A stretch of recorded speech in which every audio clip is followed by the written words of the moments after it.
कितनी बड़ी एक ट्रांसफॉर्मेशन की जवाबदारी होगी। किस तरीके से ये महानतम आचार्य वर्धमान स्वामी के जाने के बाद एक तरीके से दूसरे को, दूसरे से तीसरे को, तीसरे से चौथे को धर्म को शिफ्ट कर रहे हैं। ये शिफ्टिंग है। इस शिफ्टिंग के ये धरती पुण्य भूमि इसलिए है कि इस धरती का सौभाग्य रहा है कि उस शिफ्टिंग कन्वर्सन के जो पीरियड रहा है, ज्ञान सागर जी महाराज जी से पूरी की पूरी चीजें कन्वर्ट होकर के गुरुदेव विद्यासागर जी महाराज जी के पास आना और फिर वहां से परंपरा का प्रवाह फिर एक नए रूप में आकार लेकर के फैल जाना। आज कितना समृद्ध समुदाय है जो अकेले गुरुदेव विद्यासागर जी महाराज जी ने इतना बड़ा कुनबा तैयार किया। जिस भी गांव में गए वहां से दो चार ब्रह्मचारी मुनि तो उनको जरूर मिले। इतना सब कुछ तैयार करने के बाद यहां पर लेकर के आए। यहां पर दीक्षा हुई अजमेर में। मैं अभी वो दीक्षा भूमि देख करके आ रहा हूं। वहां से किशनगढ़ आया। किशनगढ़ में भी देखना था भागीरथी संकल्प क्या होता है, यहां की कौन सी वो बात थी, कौन से वो भगवान थे। पहली प्रतिष्ठा आचार्य श्री जी के हाथों से जिन भगवान जी की हुई, आज पहली बार उन भगवान जी के चरण छूने का मुझे सौभाग्य मिला। ये जीवन का वो उत्साह है, आप नहीं समझ सकते। कभी देखिएगा अगर आप उस अनुभूति को महसूस कर पाएं तो, कि आपके घर के अंदर पुरानी अलमारी में आपके पिताजी की शादी का कोट रखा होगा, पिताजी की शादी का एल्बम होगा, और जब आप अपने पिताजी की शादी का एल्बम देखते होंगे और आपको लगता होगा कि हमारे पिताजी उस समय ऐसे जवान दिखते थे, मम्मी मधुबाला के जैसी दिखती थी, है, तो आप जैसे खुशी प्राप्त करते हैं ऐसी ही कोई खुशी साधु समाज में मुनियों को होती है जब लगे कि अपने गुरु के द्वारा प्रतिष्ठित ये पहली प्रतिमा है, बंदे तद्गुण लब्ध है। वो अनुभूति अपने आप में ऐसी अद्भुत है, उस अद्भुत अनुभूति का आप कुछ समझ नहीं सकते। वो तो जिसके साथ घटती है, जिसके पिता हैं उसी को तो लगेगा ना। आप अपने पिता का फोटो देख करके खुश हैं, उनके पुराना मम्मी का पता चले कि मम्मी की साड़ी थी, आपकी माँ की शादी में पहनी थी, तो एक बार तो मन करता होगा कि एक बार हम भी लपेट करके देखें कि मम्मी हमारी साड़ी में कैसी लगती होगी। ये सुखद अनुभूतियां अपने आप में बहुत सुखद होती है। ये वो किशनगढ़ की धरती है जिस धरती से गुरु जी ने अपना एक नया जीवन शुरुआत की।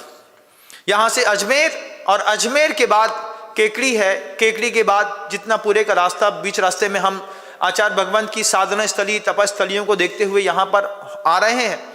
जहाँ भी गया, नसीराबाद से भी होकर के आया, जहाँ भी गया वहीं के लोगों ने बताया गुरुजी यहाँ पर ये करते थे, यहाँ पर ये करते थे, यहाँ पर ये करते थे। अजैनों ने भी कहा कि हमने गुरुजी को देखा है, विद्यासागर जी को इसी गली से निकलते थे।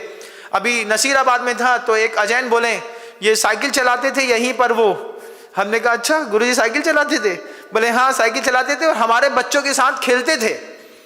हमने कहा गजब है, कैसी कैसी स्मृतियां लोगों के मन के अंदर हैं उन महापुरुष की।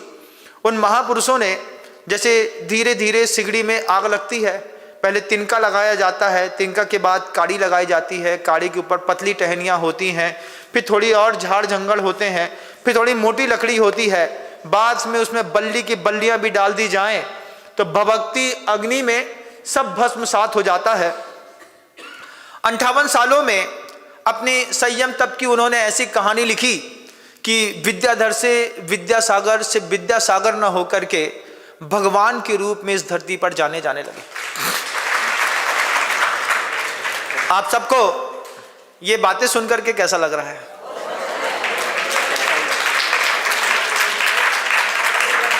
कल जो बातें हमने कही थी वे भी, और जो आज आपसे बातें कह रहा हूं, स्मृतियों में खो जाइए, क्योंकि ये भावुकता ही जीवन है, यही विशुद्ध स्थान ही जीवन है।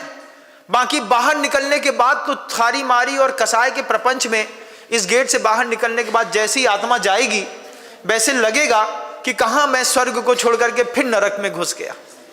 जब आप इस संवाद को छोड़ करके जाएंगे, उठेंगे, उठने के बाद किसी का चेहरा देखेंगे तो किसी के चेहरे पे मान दिखेगा, किसी में माया, किसी में लोभ, किसी में कसाय, किसी में विद्वेष की भावना, किसी में जैलसी, किसी में ईर्ष्या, किसी में डाह। लगेगा क्या 1 घंटे अभी स्वर्ग में रह रहे थे, काहे को वहां से उठ करके और ये मनुष्यों की धरती में आए।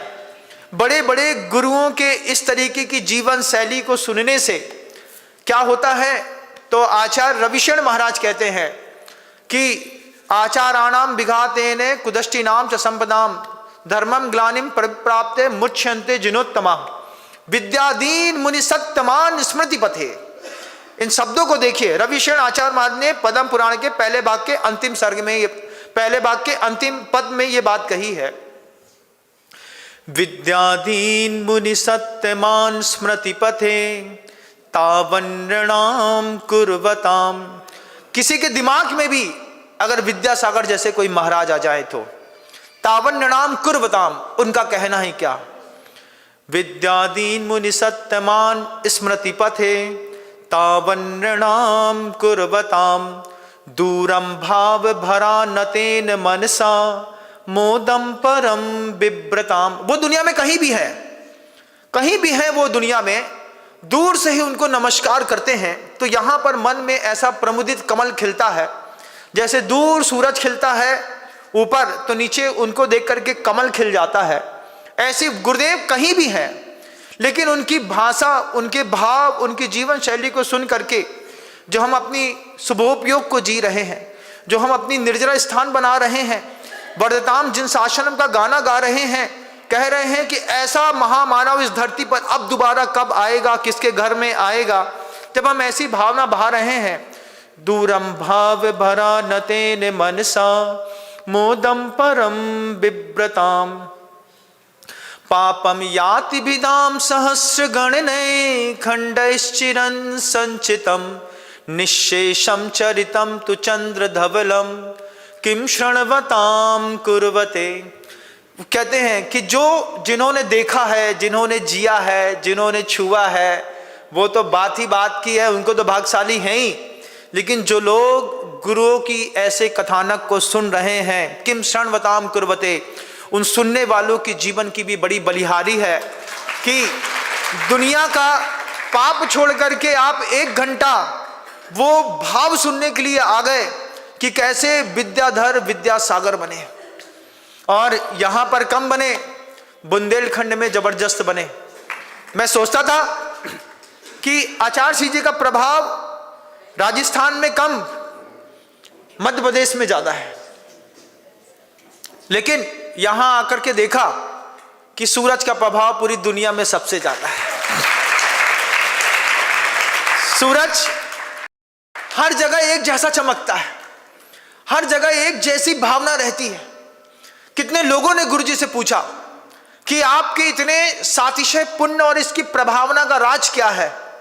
आचार्य जी खुद अपना राज बोलते थे। गुरुजी कहते थे कि निर्दोष चारित्र का पालन करना ही दुनिया की सबसे बड़ी प्रभावना है, इससे बड़ी कोई प्रभावना इस धरती पर नहीं होती। आप सबने मुझे शांतिपूर्वक 1 घंटे सुना, इस सब के लिए आपके अंतर्मन को साधुवाद देता हूं। कल पुनः इस संवाद को आगे बढ़ाने का प्रयास करूंगा। गुरुदेव श्री विद्यासागर जी महाराज। जय हिंद दोस्तों, अगर आपको मेरी वीडियो अच्छी लगती है तो प्लीज़ मेरे चैनल को लाइक, शेयर, सब्सक्राइब करिए और इसी तरह से अपना प्यार देते रहिए। धन्यवाद।